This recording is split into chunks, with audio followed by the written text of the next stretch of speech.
Hello mga Crotons or San Francisco lovers. Ito yung mga napabayaan kong putulin kung kaya naman ang tataas na at naging legi na ang mga puno. Nag-iisa ang variety ko na ganito kung kaya naman kailangan kong mag-propagate.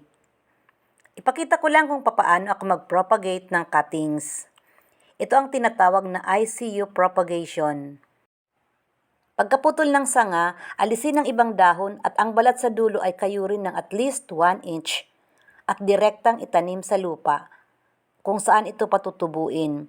Pwedeng sa seedling bag lang muna or mas maganda kung direkta na sa paso. Wala ako ngayon available na paso kung kaya naman sa seedling bag ko lang muna siya patutubuin. Pagkatanim, diligan ng tamang dami lang ng tubig. Hintayin ng bahagya hanggang sa makatulo ang excess na tubig sa seedling bag.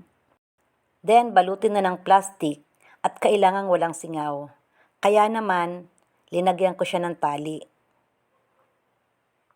Ang moist na nabubuo sa loob dahil sa pagkakabalot ay siya na rin nakakadilig sa halaman kung kaya naman nananatili itong fresh kahit nakabalot.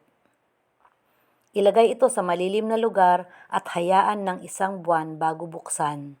Pagkabukas after 1 month, huwag mo nang ilagay sa mainit na lugar, hayaan muna sa malilim na lugar at hintaying maka-adjust sa bagong environment. Ipapakita ko uli sa inyo ang resulta kapag nabuksan ko na yan after 1 month. Thanks for watching!